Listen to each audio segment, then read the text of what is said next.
ಯಾವುದೇ ಕಷ್ಟ ಇಲ್ಲದೆ ಬರೀ 5ರಿಂದ 10 ನಿಮಿಷದೊಳಗಡೆ ಹೋಟೆಲ್ಗಿಂತನೂ ಸೂಪರ್ ಆಗಿರುವಂಥ ಮೆದುವಾಗಿರುವಂಥ ಗರಿಗರಿಯಾಗಿರುವಂಥ ಉಬ್ಬಿದ ಪೂರಿಯನ್ನು ಮಾಡಬೇಕಾ? ಹಾಗಾದರೆ ಈ ವಿಡಿಯೋನ ಮಿಸ್ ಮಾಡದೆ ಪೂರ್ತಿಯಾಗಿ ನೋಡಿ. ಹಲೋ, ನಮಸ್ಕಾರ ಎಲ್ರಿಗೂ. ಇವತ್ತಿನ ವಿಡಿಯೋದಲ್ಲಿ ಬರೀ 10 ನಿಮಿಷದಲ್ಲಿ ಮೆದುವಾಗಿರುವಂಥ ಉಬ್ಬಿದ ಪೂರಿಯನ್ನು ಮಾಡುವಂಥ ವಿಧಾನವನ್ನು ಹೇಳ್ಕೊಡ್ತಾ ಇದ್ದೇನೆ. ತುಂಬ ಜನ ನನಗೆ ಕಂಪ್ಲೇಂಟ್ ಮಾಡ್ತಾಯಿದ್ರು, ಮೇಡಮ್ ಪೂರಿ ಮಾಡುವಾಗ ಕರೆಕ್ಟಾಗಿ ಬರಲ್ಲ, ಸರಿಯಾಗಿ ಉಬ್ಬಿ ಬರಲ್ಲ ಅಂತ. ಏನು ಕಷ್ಟಪಡಬೇಕಾಗಿಲ್ಲ, ಹಿಟ್ಟನ್ನು ನಾವು ನೆನೆಸಿಡುವಂಥ ಅಗತ್ಯ ಕೂಡ ಇಲ್ಲ. ಸಿಂಪಲ್ಲಾಗಿ 10 ನಿಮಿಷದೊಳಗಡೆ ಸೂಪರ್ ಆಗಿರುವಂಥ ಪೂರಿಯನ್ನು ಮಾಡ್ಬೋದು. ವಿಡಿಯೋ ಪೂರ್ತಿಯಾಗಿ ನೋಡಿ, ಟ್ರೈ ಮಾಡಿ, ಮರೆಯದೆ ನನಗೆ ನಿಮ್ಮ ಫೀಡ್ಬ್ಯಾಕ್ನ ತಿಳಿಸಿ. ಥ್ಯಾಂಕ್ಸ್ ಎಲ್ರಿಗೂ. ಈ ಫಟಾಫಟ್ ಪೂರಿಯನ್ನು ಮಾಡೋದಕ್ಕೆ ನಾನು 1 ಬೌಲಷ್ಟು ಗೋಧಿ ಹಿಟ್ಟನ್ನು ತಗೊಂಡಿದ್ದೇನೆ.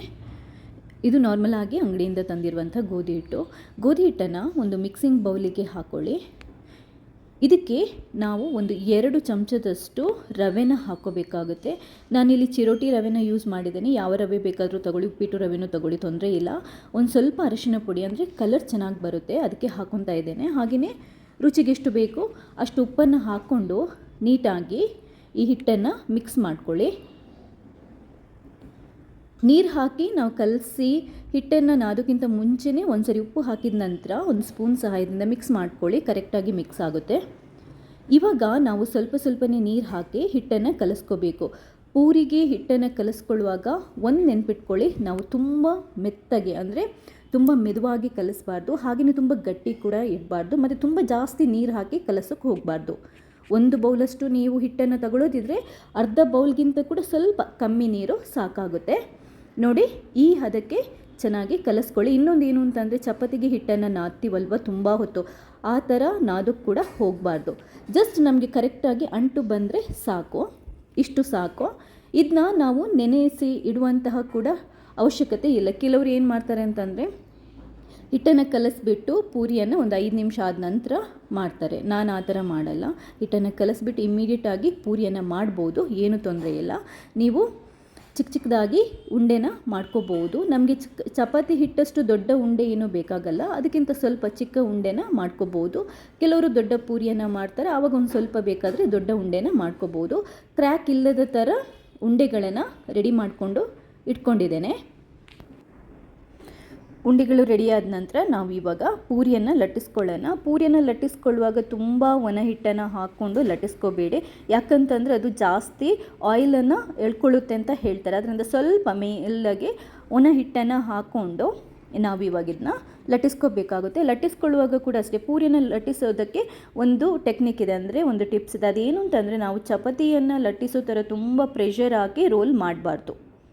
ಮೆತ್ತಗೆ ಮೇಲ್ಗಡೆಯಿಂದ ಜಸ್ಟ್ ರೋಲ್ ಮಾಡಿಕೊಂಡು ನಮಗೆ ಯಾವ ಹದ ಬೇಕು ಆ ಹದಕ್ಕೆ ಪೂರಿಯನ್ನು ರೆಡಿ ಮಾಡ್ಕೋಬೇಕು. ನೀವು ಜಾಸ್ತಿ ಪ್ರೆಷರ್ ಹಾಕಿ ಲಟ್ಟಿಸ್ತಾ ಇದ್ದೀರಾ ಅಂತಂದರೆ ಏನಾಗುತ್ತಂದರೆ ಪೂರಿ ಉಬ್ಬಿ ಬರಲ್ಲ.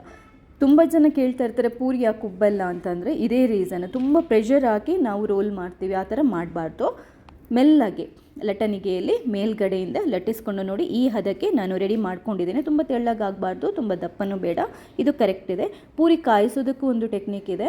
ಇದು ರೆಡಿ ಆದ ನಂತರ ಎಣ್ಣೆನ ಸರಿಯಾಗಿ ಹೈ ಫ್ಲೇಮ್ ಇಟ್ಕೊಂಡು ನೀವು ಬಿಸಿ ಮಾಡಿಕೊಂಡು, ಕೊನೆಗೇನು ಅಂತಂದರೆ ಸ್ವಲ್ಪ ಎಣ್ಣೆನ, ಅಂದರೆ ಆ ಫ್ಲೇಮನ್ನು ಕಮ್ಮಿ ಇಟ್ಕೊಂಡು ಪೂರಿಯನ್ನು ಹಾಕ್ಕೊಂಡು ನಾವು ಕಾಯಿಸ ಬರಬೇಕು. ಎಣ್ಣೆ ಕಾದಿಲ್ಲದಿದ್ದರೆ ನಮಗೆ ಪೂರಿ ಕರೆಕ್ಟಾಗಿ ಉಬ್ಬಿ ಬರಲ್ಲ. ಆದ್ದರಿಂದ ನೀವು ಕರೆಕ್ಟಾಗಿ ಎಣ್ಣೆನ ಕಾಯಿಸಿದ ನಂತರನೇ ಪೂರಿ ಹಾಕಿದರೆ ಪರ್ಫೆಕ್ಟಾಗಿ ನಮಗೆ ಉಬ್ಬಿ ಬಂದಂತಹ ಪೂರಿ ರೆಡಿ ಆಗುತ್ತೆ. ಈಗ ನಾನು ತೋರಿಸಿದಾಗೆ ನೀವು ಮಾಡಿದರೆ ನೀಟಾಗಿರುವಂಥ ಪೂರಿ ರೆಡಿ ಆಗುತ್ತೆ. ಆಮೇಲೆ ಒಂದು ಸೈಡನ್ನು ನಾವು 1 ಅಥವಾ 2 ಸೆಕೆಂಡ್ಗಿಂತ ಜಾಸ್ತಿ ಕಾಯಿಸುವಂಥ ಅವಶ್ಯಕತೆ ಇರಲ್ಲ. ನೋಡಿ, ಸೂಪರ್ ಆಗಿರುವಂಥ ಮೆದುವಾಗಿರುವಂತಹ ಪೂರಿ ರೆಡಿ ಆಗಿದೆ. ನೋಡಿದ್ರೇ ನಿಮಗೆ ಗೊತ್ತಾಗುತ್ತೆ ಎಷ್ಟು ಪರ್ಫೆಕ್ಟಾಗಿ ಪೂರಿಯನ್ನು ರೆಡಿ ಮಾಡಿದ್ದೀವಿ ಅಂತ. ಏನೂ ಕಷ್ಟ ಇಲ್ಲ. ಜಸ್ಟ್ ನಾನು ಇದಕ್ಕೆ ತಗೊಂಡಿರೋ ಟೈಮ್ ಒಂದು 5ರಿಂದ 10 ನಿಮಿಷ ಅಷ್ಟೇ. ಇಷ್ಟೇ. ಈ ಸಿಂಪಲ್ ಟೆಕ್ನಿಕನ್ನು ಫಾಲೋ ಮಾಡಿಕೊಂಡು, ಈ ಸಿಂಪಲ್ ಟಿಪ್ಸನ್ನು ಫಾಲೋ ಮಾಡಿಕೊಂಡು ಯಾರು ಬೇಕಾದರೂ ಸೂಪರ್ ಆಗಿರುವಂಥ ಮೆದುವಾಗಿರುವಂಥ ಪೂರಿಯನ್ನು ದಿಢೀರಾಗಿ ಮಾಡ್ಕೋಬೋದು. ರೆಸಿಪಿ ಇಷ್ಟ ಆದರೆ ಲೈಕ್ ಮಾಡಿ, ಹಾಗೆ ನೀವು ಮಾತ್ರ ನೋಡೋದಲ್ಲ, ಬೇರೆಯವರಿಗೆ ಶೇರ್ ಮಾಡೋದನ್ನು ಕೂಡ ಮರಿಬೇಡಿ. ಥ್ಯಾಂಕ್ಸ್ ಎಲ್ರಿಗೂ.